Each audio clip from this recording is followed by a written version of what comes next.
Thank you so much, everyone. I have the immense pleasure today to talk about a subject that I've been fascinated about since I first studied botany over 20 years ago, which is incidentally when this picture was taken of me, by the way. I saw it, I was, wow, I look great. Oh yes, that was taken in 2014. Food trends, I think, are a weirdly fascinating subject, and you may wonder why a botanist would be so interested in this subject. So my specialization within botany, within plant science, is human plant use. And whether that might be for biofuels, or medicine, or perfumery, or timber, or textiles, out of all of those potential subject matters, I think it's food, or it's undoubtedly food, which has the most impact on our daily lives. We do it 3 times a day. And yet, I think sometimes we forget how much our culture physically and literally shapes food, and also vice versa, how much food really dictates almost every thought we have today, whether we know it or not. So I'd like to start out just to demonstrate this with a little film.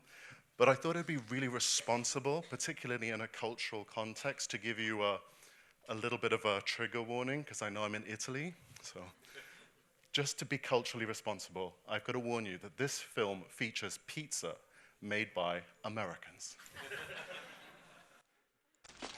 Hey, pizza, I'm All hungry. right, just wait your turn. When it's ready, could you just shove it in my mouth? Don't you be a smartass. I'll crank the atrocity channel. Hydrate level 4, please.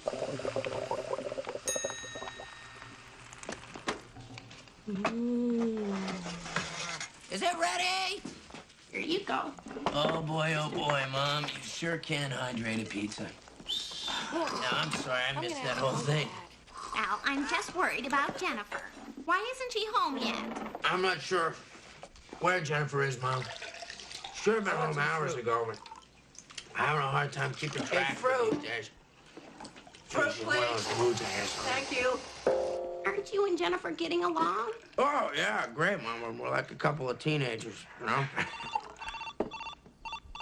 Dad, telephone, it's needles. Dad is... For those of you that don't remember this film, because there may be some Gen Zs out in the audience, this is a 1989 film, Back to the Future. And when I was 7 years old, that's what I thought 2015 would be like. So it set this kind of distant image of the future years to come, which is actually 10 years ago. And I thought the future would all be about flying cars and hoverboards and hydroponic vegetable gardens that descend from kitchen islands in every house in the Western world. And instead, I got smartphone addiction and radicalization via Reddit. I think it's a real shame that a lot of the images that we're brought up with about what the future will be like with food trends are generally inaccurate. And in fact, there has been some scientific work on this. Up to 85% of food trend predictions, according to some measures, have turned out to be not just a little bit inaccurate, but wildly inaccurate. Now, I appreciate that Back to the Future was not a scientific prediction. You know, it was a Hollywood film. It was a sort of a media-based idea. It wasn't an ethnographic forecast. However, in reality, there's actually been relatively little scientific work on food trends. Most of the food trends that we can see, most of the food trend output, has actually been the media, which I work in at the moment. And I think this is really clearly demonstrated at the moment by one particular food, ube. Is anyone familiar with ube? It's very trendy at the moment. Ube or ubi, depending on the culture you're from. So this is a root vegetable from Southeast Asia that is related to the yam, and it produces this dazzling purple color. The color is created by anthocyanins, the same compounds that give blueberries and red and black grapes their purported health benefits. And it even tastes good. It doesn't just look pretty for Instagram. It has a kind of a sweet potato-like flavor, and with a slightly rosy edge. So it's the perfect food for the TikTok generation. And this is the kind of thing that if you are interested in, if you read like the LA Times or the Sunday Times food supplement, this is the kind of thing that is supposed to be the thing in 2015. I actually had an ube frappuccino at Heathrow Airport just before I came here in the name of research. And so when we talk about food trends in the media, they tend to be very specific. So this is a perfect example. It isn't a type of food, so we're not talking about regional, traditional food from Southeast Asia, where this is from. We're not talking about like root vegetables. It's exactly ube, and it's not even the species, it's the variety, because there are loads of ube varieties that don't have this coloration. So they're always incredibly specific. And that's because if you want to paint an image of a future that people can really step into, they feel they can smell it, taste it, touch it, you have to be specific. You also have to be newsworthy. This has to be new and exciting and different. It has to be novel in some way. Otherwise, well, frankly, no one's buying your paper. If I'm writing an article, I need, and especially nowadays, how much I get paid and whether I get paid to write another article depends on how many clicks I get. So it has to be new and novel. And it also has to be aspirational, because generally people like to think that we're not all descending into chaos. We like to think about the future as an aspirational future. And I find, I should point out some Western bias actually in what I've just said, because ube fits all of these characteristics, except if you're Southeast Asian, where the stuff comes from. When I moved to the UK, I grew up in Southeast Asia. When I moved to the UK in the millennium, everyone was talking about goji berries, and they said, Chinese people think they're really healthy. They'll think you live forever if you eat them. Yeah, we do, but we also think that about raisins, and we don't charge like thousands of pounds for them. So I lived through the goji berry boom, and then I lived through the coconut oil boom, and then the turmeric boom. All the standard staple foods of my youth have suddenly become elite prestige foods. And now it's ube. And you know, when we talk about the kind of wistful memories we have of our childhood, I just think of what my granddad used to say about ube. He was if you kind of imagine a Malaysian Mr. Miyagi, he's very wise, very old, kind of mean as well. He used to say, 我看到了这个，我就想吐. I can see there's no Mandarin speakers in the audience, because that translates to, when I see this, I feel like vomiting. Because during the Japanese occupation of Borneo in the Second World War, rice, which is the preferred staple food of Southeast Asians, was not available. So you could only have things you could grow in your back garden. And so it was largely tapioca and ube. So there is a cultural absolute dread from collective trauma about eating this vegetable. But then weirdly, since this has become popular in places like San Francisco and LA, now Gen Z Singaporeans and Malaysians are eating this stuff like it's a new thing. They have absolutely no idea. So this is how media presents food trends. However, scientifically, there's like this big a big green dividing line that completely separates how academia talks about food trends. We talk about them in a radically different way. And I asked AI to come up with an example of what that may look like. So fruits and vegetables in a sealed plastic bag.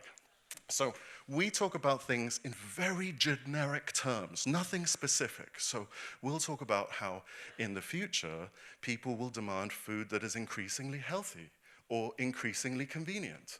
If you look at food trends reports from 1995, they say the same thing, funnily enough, because these things are evergreen. They're not actually trends, they're just generic parts of what everyone, for the entirety of human history, we've always wanted food that's healthy and convenient. It's not a new thing. And there's an awful lot of projection. We take things that are currently popular, and we say they will be trendy in the future. That's not exactly a prediction. That's kind of like saying, it's sunny today, so I think tomorrow it will also be sunny. And the reason for this is in academia, it's largely because you can't be wrong. And also because there's a central flaw in how we talk about food. So it's really difficult to be scientific when we talk about food trends, largely because it's almost impossible to define what a food trend is, whether something's in trend or not. You can't study something unless there's a really rigid academic criteria for calling it a food trend. So, like, what even is a trend? I'll give you some examples. So this is Dubai chocolate. Apparently there's a global run, you guys would know this one better than me, on pistachios, because pistachio filling in chocolate. Nutella now even makes a fluorescent green pistachio-flavored spread. Things like macaroni cheese, things like chia water. You might say, James, but macaroni cheese is not in trend at all. And chia seeds are like very 2014. I mean, that's when your photograph was taken at the beginning of this presentation. The really weird thing about food trends is it depends, not only is there no actual categorization, if you were to create categorization, if you were to say, let's say, we'll look at trends on the basis of how many items are sold according to this label, or for example, how many Google hits they have. Google suggested that in 2024, these three were the most highly trending ingredients. Now, I'll accept the first one, but the second two, I mean, people have been selling souped-up hipster mac and cheese in food trucks in East London since like 2010, and chia water is probably even older than that. And that's because a food trend starts out a little bit like haute couture. It starts out on a Paris catwalk, effectively, where very, very few people who are in the know decide that that's going to become popular. And then it takes ages for that to filter through, so you then end up seeing it in somewhere like Starbucks. And it's only when it filters through that it reaches critical mass and actually has a huge production. So what may be incredibly trendy when you actually look at data is not necessarily trendy when you look at supposed thought leaders or people in the media who are labeling things as trends. So if you can't decide on what's trendy, it's impossible to study it. And I thought I'd test this out. There's this industry saying, if it's on the Marriott menu, the trend is officially over. So I decided to look up the Marriott menu from where I live. And effectively, truffle oil on fries, mac and cheese, these things are officially out of trend. And yet, if you ask Google about the number of hits in 2024, they say they are on trend. There's also the problem of unpredictability and complexity, not to drop in yet another 80s and 90s Hollywood movie into this, but you remember Jurassic Park? You remember you can't predict anything because a butterfly could flap its wings in the Amazon and there might be a hurricane in Beijing. There are so many different factors that go into this. So I'll give you an example of fermented food. Fermented food, massive, starting about 10 years ago and peaking during lockdown and still very trendy. That depends on a range of cultural underpinning factors. So firstly, the global increase in interest and popularity of Korean culture. Korean government, South Korean government, spends millions trying to promote Korean culture around the world, not just with boy bands, not just with plastic surgery, kind of the two are kind of linked, but also with food and like massive interest in kimchi. At the exact same time, there's this interest in increased domesticity, particularly growing your own fruit and vegetables and making things at home. So the fermentation trend, think of the lockdown sourdough obsession. I was 100% that boring and predictable millennial that was doing that stuff during lockdown. And then finally, you have increased scientific interest in probiotics. So the fermentation trend is really a symptom of all of these different social trends that have occurred at the same time. They feed off each other, for example. So I definitely know a bunch of middle-class scientists, the kind of people who trained with me, the reason why they want to study the gut microbiome is because they're precisely the people who eat kimchi and make sourdough bread. These things don't exist in isolation. They all cross-pollinate, and you end up with fermentation. It's quite difficult to predict any of those three things happening. And it can be even more difficult to predict it when it comes across happenstance. So this is not a modern food trend. This is a 1960s food trend I want to talk about. Belgian waffles. So they absolutely took the US by storm in the mid-1960s. And it's just by complete historical fluke that this happened. So it all starts out with the New York World's Fair. This happened in 1964 and 1965. You may say, which one of those dates was it? It was actually 2 years. And that's because the people who created the World's Fair decided they couldn't possibly make a profit in just one summer. So they wanted to have 2 years to run this show in. And then when they went to apply to the local government body that was in charge of international fairs, that was against the rules. And that governing body wrote to all the participating countries around the world and said, just to let you know, this World Fair has nothing to do with the US government. This is a private enterprise. Please don't come along and support it because we don't endorse it. So what happened? So it went for 2 years. Big countries like France and the UK decided not to participate. So poor Americans, they missed out on British food. And that allowed, so previously countries with larger economies and larger presences were not at this fair.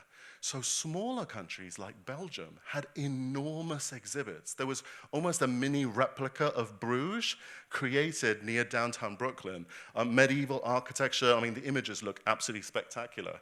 And this meant that a middle-aged guy called Maurice set up a Belgian waffle stand. And it was the hit of the show because food was incredibly expensive at the show, but the Belgian waffle stand was really cheap, and people became absolutely obsessed with it.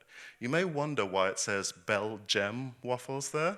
So he originally called it Brussels waffles, except Americans didn't know where Brussels was. And then he called it Belgium, and then they didn't really know that either. You're like, I think you're in the Belgium area of it. So eventually it was brand named Belgium waffles, and now that's where the Eggo waffle comes from. That's why Americans in the 60s and still today eat waffles to the extent they do. Just to this chain of reactions. If none of these had taken place, that wouldn't have happened from that one stall. So you couldn't possibly predict that.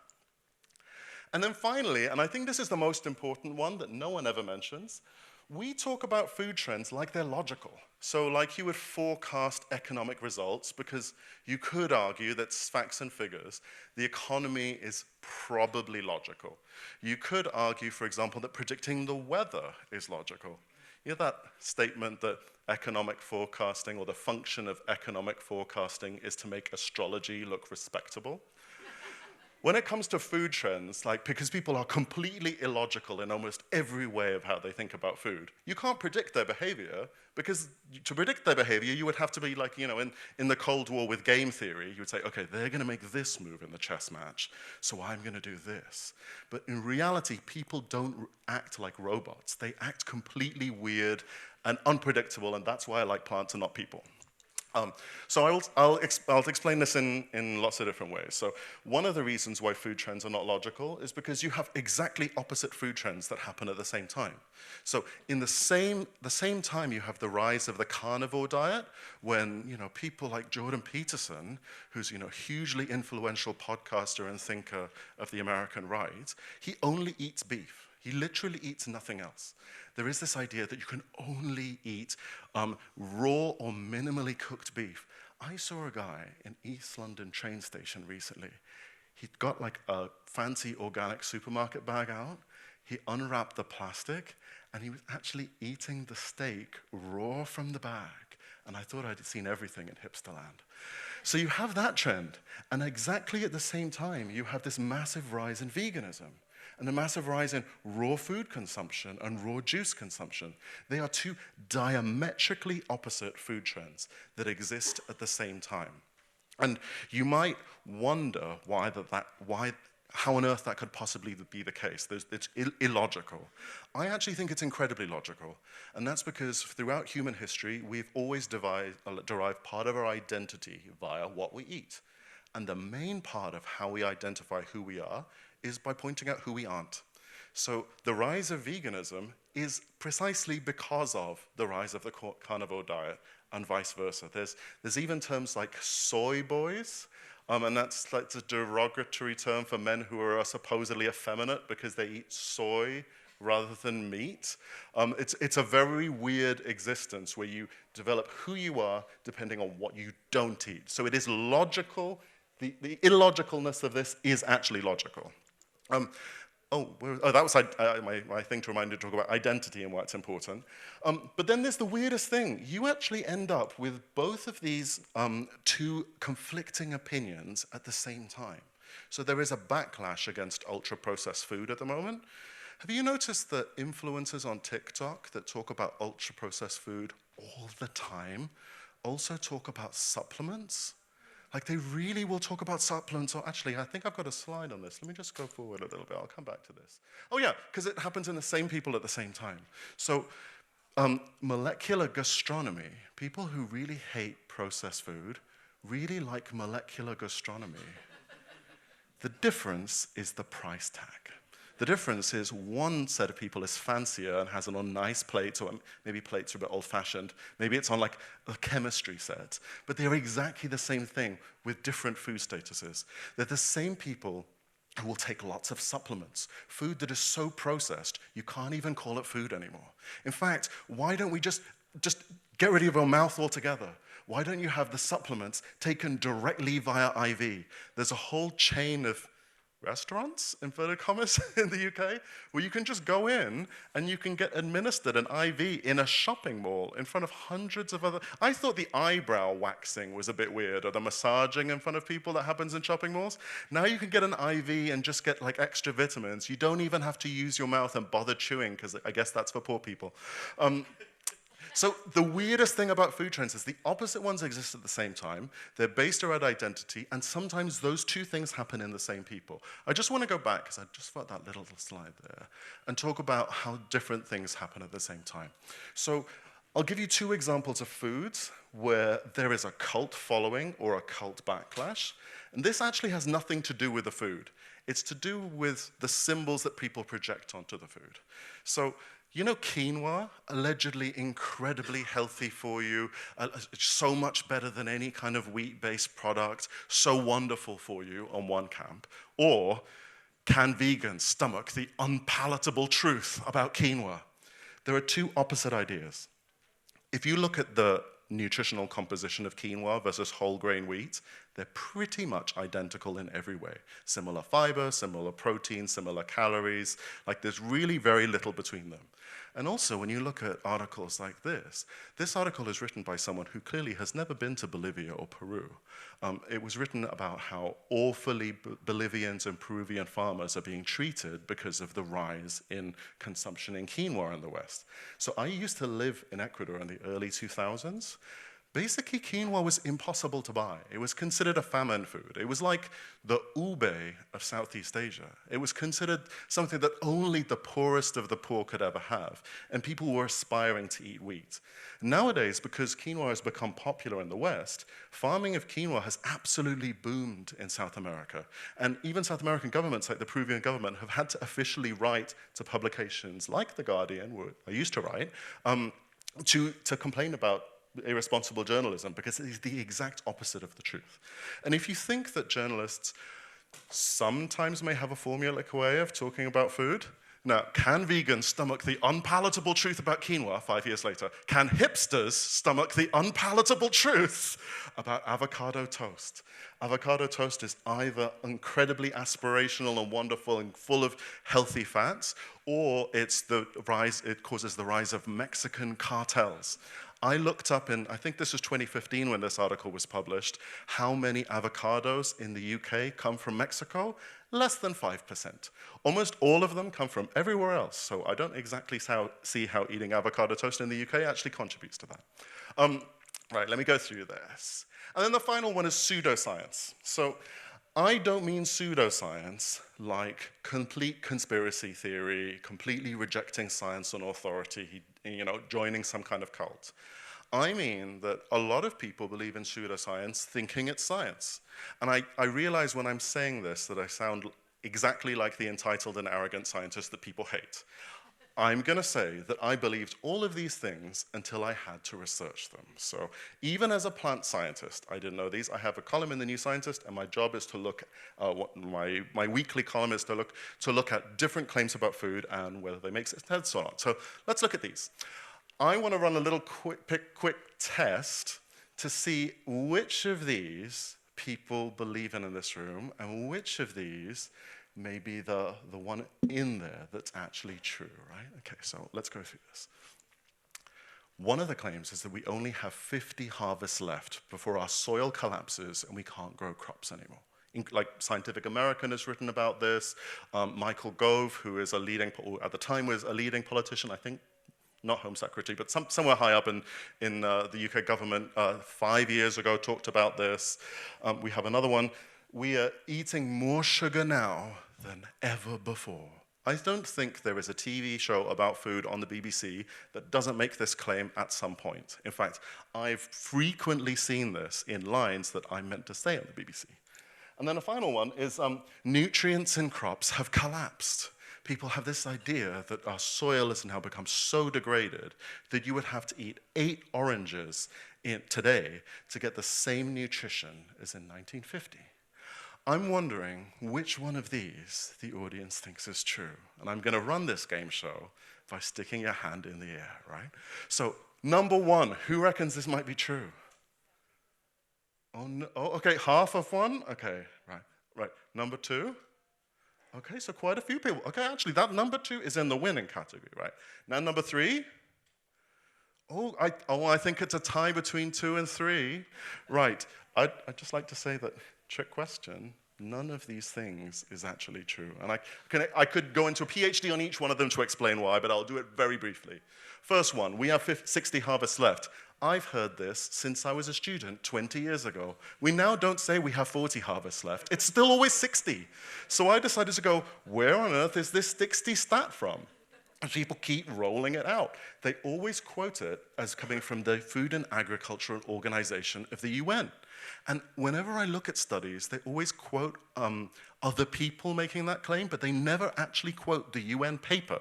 So I contacted them, and I found the paper in which they said, and I'm the boring git that goes right through the bibliography to find out the attribution, like where this was attributed from.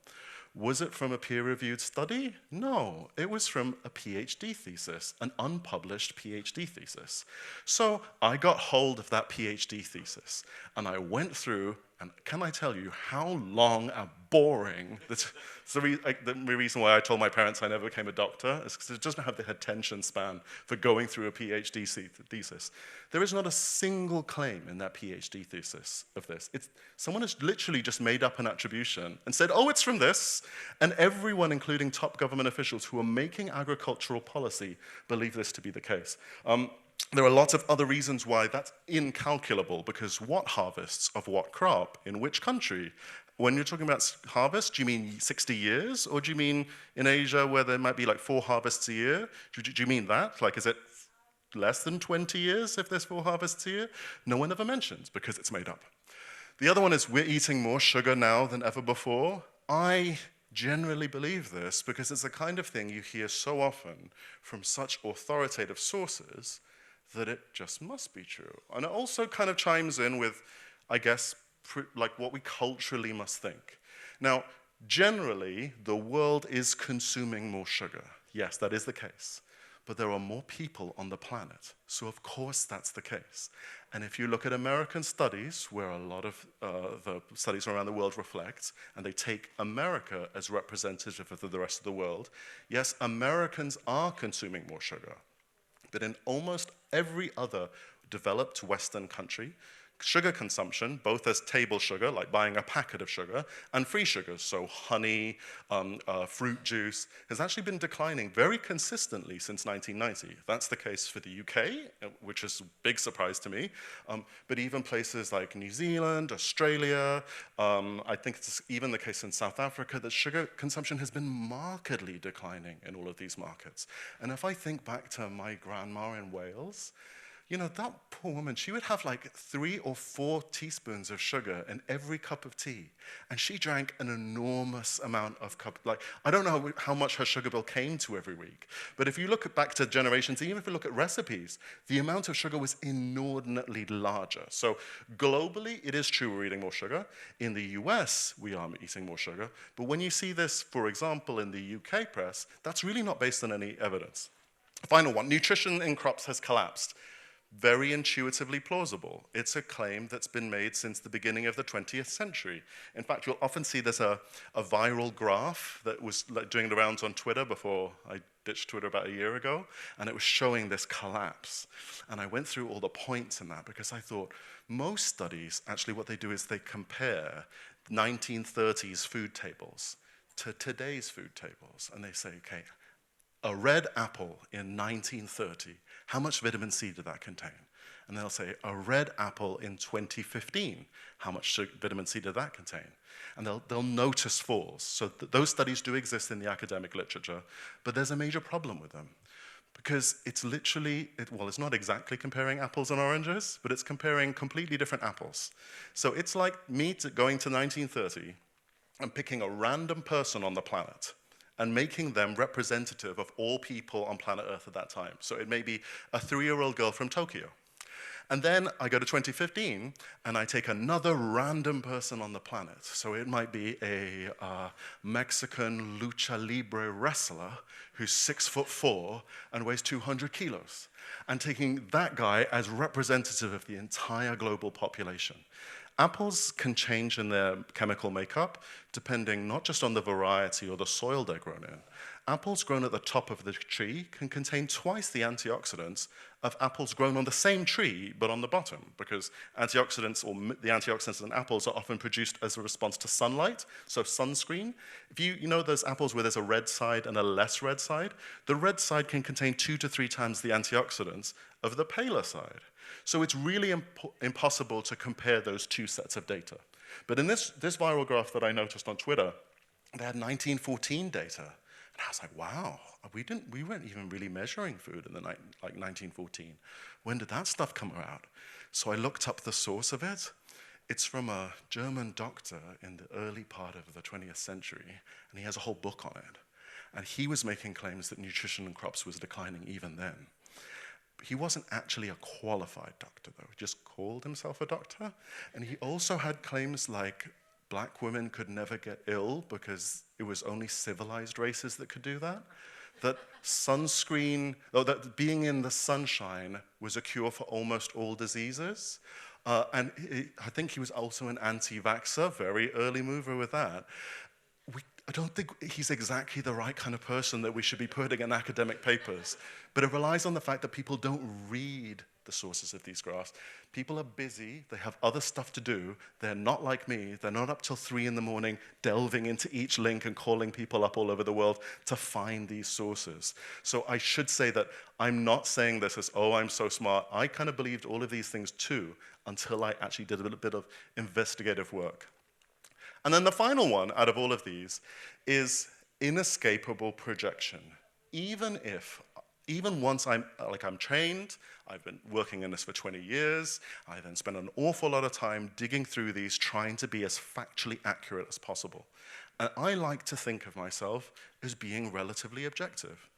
The problem is, everyone thinks about themselves as relatively objective. They don't necessarily think of themselves as having prejudices or biases or being influenced by cultural phenomena. And the kind of more radical sometimes, you think people who have very unusual views often think of themselves as more objective than everyone else, right? And here's a great example. I mean, one of the times you see that is when you travel, you suddenly realize all of your assumptions about the culture you live in. Like there's this expression in Chinese, like, the fish can't see the water it swims in because it's always there, so the water doesn't exist. It's only when it's out of water that they suddenly realize, oh, wait, I need that stuff. I'm going to show you an example of cultural projection in action. These are images of films from different eras, all portraying the same character in the same era. I'm sure in the 1950s, they thought that Jane Eyre objectively looked like that, and that was a historically accurate representation, all kind of flouncy frills and very early Hollywood, right? And then in the 90s, Gwyneth Paltrow, I'm sure that, when I was a teenager, I thought that that's what the Regency era looked like. Look how skinny those eyebrows are. I mean, you could cut diamonds on those eyebrows. But I mean, that is so girl band from like 2001.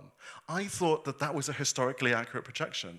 And then nowadays, we think that this is a more accurate projection, and actually what people really looked like. And if you notice in films, every time you see a historical enactment in a film that is trying not to show current fashions, once time passes, you realize how much they were showing. They've almost got mullets in some of these films. Like, they've got proper 80s perms in some of the 80s stuff. And I'm sure that they at the time did not think they were projecting current fashions on it. It also happens in the future. So you can tell which era a futuristic film was made in just from the fashion.